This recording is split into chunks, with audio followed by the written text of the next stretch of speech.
Anong ginagawa mo ngayon? Kumakain ako ng tangkain jakara ko, John. Anong kinakain mo sa tanghalian? Kumakain ako ng pasta kasmal.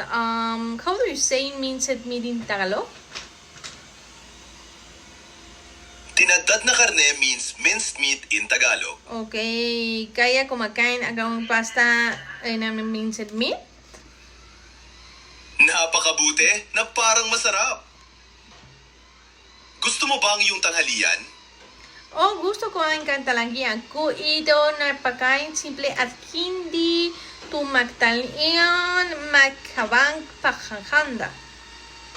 Napakahusay. Mas natural na sabihin at hindi nagtatagal ang paghahanda nito.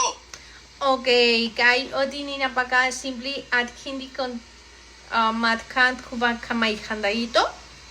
Napakahusay. Mas mabuti na yon.